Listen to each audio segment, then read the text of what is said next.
invited me. This is not something I can't hear you, boy. not something I've actually ever planned on doing before, but here I am. I'd like to thank a couple of people. I'd like to thank Milla, my daughter's mother, for being a very good mother, best mother that I could possibly ask for, and her parents who have supported us through this journey and keep supporting us on a daily basis. And also my father, who, without his love and support and without him showing me how to be a father, I wouldn't be the father I am today. So, thank you. As Karen said, I'm a photographer. Some of the stuff you see here, and I have a portfolio. I have other stuff in the car, but it wouldn't fit here. I do mostly scenic pictures, animals, stuff like that. I do also baby pictures now, since I have a baby. I'm looking into doing photography for special needs children. I feel there's a need for it. I've looked around. I've been in the photography business for over 15 years, and no one specializes in it. I've seen very little photography of special needs children, of any aspect. So. I don't mean to interrupt you, but I will tell you that when Katie was a baby, I specifically called people and asked them if they had experience working with special needs children, because I had spent some money on some pictures that were crap, that were professional. And that was my whole thing, was I needed somebody that was willing to take the time with her. So I think that's a good idea. Yeah. I'm not looking to make a business out of it. I have a business of my own already. I fix computers. I'm also a full-time student. So I'm not looking to make a business off of it or a profit. I'm just looking to do it as a service to this community. I think it's needed. I enjoy children. I do with my daughter on a daily basis. She wakes up laughing, goes to bed laughing. She's my world. But as Karen said, she got a link and she read my letter. Before Milla was born, I started writing letters to her, and I kept writing them every couple months. When she was 2 months old, 5 months old, and so on. But the last one I wrote was when she was 19 months old, and I've gone through a tough spot in my life in the past couple of years, and having her in my life has shown me there's a better way forward. But I'd like to read the letter I wrote to her and what's brought me here today. It's called Letters to Milla. I'm also turning into a book, which I'll explain. The letter is, you turned my world upside down 19 months ago. 2.5 years ago, I was a drunk and an addict, never believing in myself, not believing in anyone or anything or anyone. I went to rehab to make people happy and to leave me alone. In the back of my mind, I never gave up the thirst for a drink or the drugs. Well, as expected, I would return to the bottle and the pills. Several months after rehab, I found you were coming. The next several months, I found out you'd be born with Down syndrome. For 9 months, I went to every doctor's appointment there was, listening to most of the bad things that would come. I watched you fight for 9 months. Now, 19 months later, I see how you fight every day. You are my strength. 2.5 years later, I'm still sober and finishing what I started. You're the strongest thing I've ever met. I see the light in your eyes and you brighten an entire room. One day you'll become someone of high importance in this turmoil we call the world. Just by being yourself at a tender age of 19 months, you change a man in despair into someone that actually sees the light. I love you, Milla. You're a fighter. If more people were like you in this world, it would be a better place. You do not let your diagnosis hinder you and keep pushing forward. I hope to be as strong as you one day. your mommy and daddy love you, are so proud of you, and I owe you my life. That's a letter I wrote to my daughter. My daughter saved my life. Milla, being born, saved my life. I went to, as you can tell in the letter, I went to rehab. Shortly after rehab, I learned a lot in rehab. Watched a lot of gruesome videos. Listened to people talk about their problems. It worked for a while for me, but shortly after rehab, I started taking a drink here, taking a drink there. The day we got the diagnosis that she was going to be born with Down syndrome, I found the largest liquor bottle I could find, and I downed it. When I finally sobered up and came to, I finally realized that no matter how much I drink or how many drugs I take, she's still going to have Down syndrome.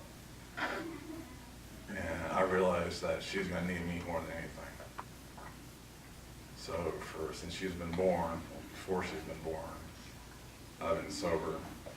I run twice a week. I run two group therapies for addicts, alcoholics, and people with mental disorders through my psychiatrist. So I'm a group leader in that for going on a little over 2 years. I learned over the years by being a counselor, that what I was doing, drinking the drugs, was basically to mask the problems I had mentally. Mentally, I have mental problems. I'm bipolar. I have severe anxiety, amongst other things. So I use the liquor and the drugs to mask that problem. My daughter as your children are all here, are playing in the playroom over there. You see them fight every day for for who they are. You all on this journey, you started, you decided to have it. Well, when we got the diagnosis from, not our doctor, but from the geneticist counselor, she said, well, you have a couple weeks to decide what you want to do. Millie and I looked at each other and we were like, what do you mean? They're like, to abort. She said, she's our daughter. We're not aborting. Millie is responsible. She's still a girl. So, we both want a girl. But we've met several people along the way, that some good, some bad. Some people have helped us. Some people have been downright nasty because we have a child that's different. The way I look at having children is you basically roll the dice. You never know what you're going to have, what you're going to come out with. Luckily, we rolled a 3. We got a baby with a 3rd chromosome. And that's what makes who she is. There was unfortunately, we had the experience last week of meeting a nasty family member who said some nasty things, but one thing he asked was, first thing he asked was, does Milla have Down syndrome? And Amelia said, yes, she does. He said, well, can she learn? And he said, of course she can learn. You stupid? Our children could not only learn, they can thrive. They can be whatever they want to be. We decided before Milla was born that we were going to treat Milla as Milla, not Milla with Down syndrome. We felt that, yes, she has a diagnosis of Down syndrome. Yes, there could be complications. We knew that from the beginning, but we kept pushing forward. We have her in therapy. 6 months old, she was learning she was at the YMCA learning how to swim with kids. Well, actually, she was the youngest, up to 3 years old. She's currently in therapy for physical and occupational therapy. She was in speech therapy, but the speech therapist feels that she's at the level she needs to be at of a child without Down syndrome. So we're supposed to go back for a 6 months evaluation next month and see how it goes and go from there. And she can walk, holding on to something. She has low muscle tone, which the therapist worked on religiously, and she didn't like it a lot, but she's learned a lot. She's stubborn. She'll cry and she'll complain, and she doesn't want to do it at therapy, but you go home and she starts doing it. The therapist kicked her leg because she was crawling, her leg was going to the side, and the therapist kicked her leg under her and she started crawling. And she kicked her leg back out again. So you go home, and next thing you know, she's shooting across the room. This morning, she had us a little basket. We hoped that she'd hold on to it and learn to walk. And she's never used it before except to put her toys on. For some reason, she woke up this morning and got up all by herself and started pushing all by herself and walking all by herself. No one taught her how to do that. So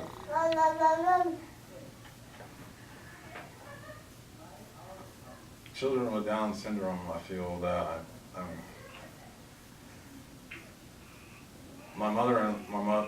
Amelia's mother is religious. Amelia's religious. I'm not a religious person, and they're working on me religiously. But Amelia's mom did say that one thing that stuck with me when Amelia was born, that God would not give you more than you can handle. And I believe that's true. And I also read something else that God put children with Down syndrome on this earth to show that there is angels. I mean, Milla goes to bed laughing, wakes up laughing. There's not a day that goes by that she doesn't laugh. I mean, she lights up an entire room. She comes across everybody we know and don't know, and people are enamored the way she is.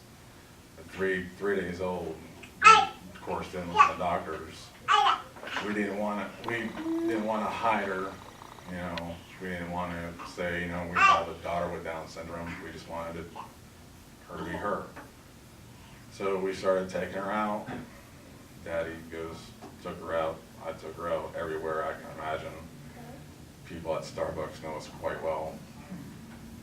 So she's been out and about since she's been 3 days old, interacting with people, interacting with society.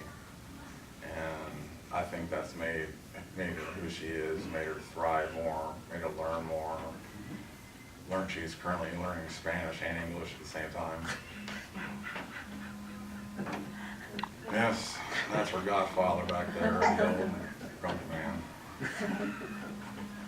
She's learning both Spanish and English at the same time. The only thing Spanish I knew was bathroom, beer, and that's about it. But I'm learning more as the day goes by when her mother yells at me when I do something wrong.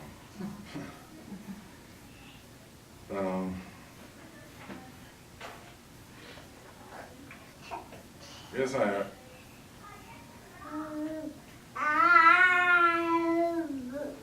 I just want everybody to know that the way we feel is that our children can do whatever they want to do.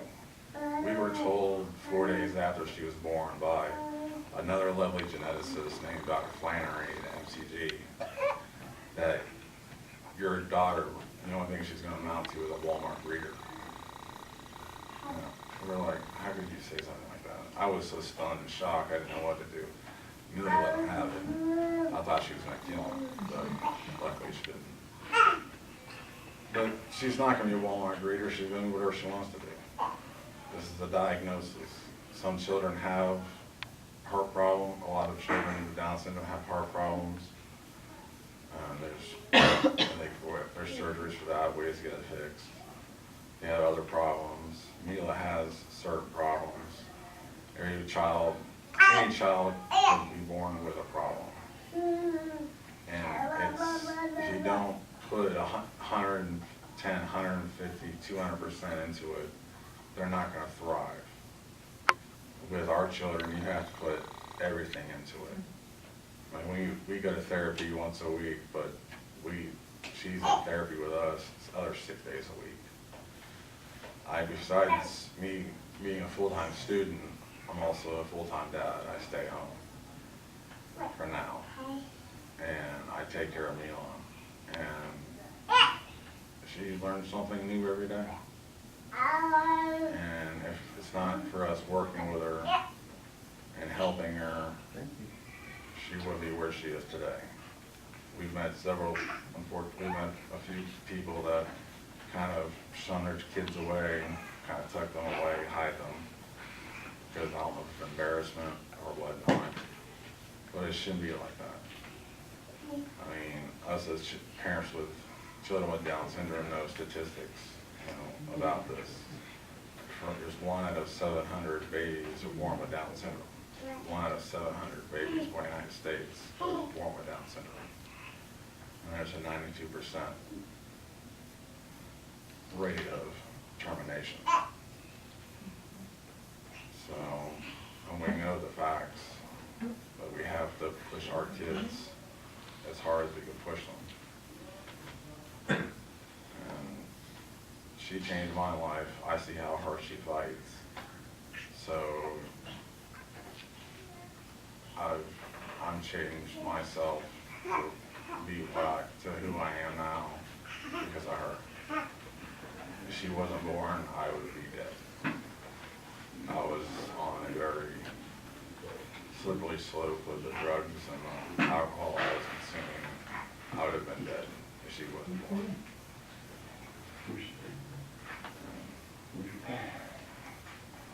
That's about all I have.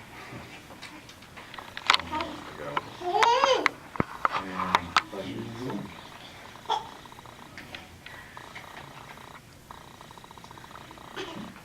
Well, it was nice hearing your story. I don't think there's anybody in this room that hasn't been changed by someone with Down syndrome.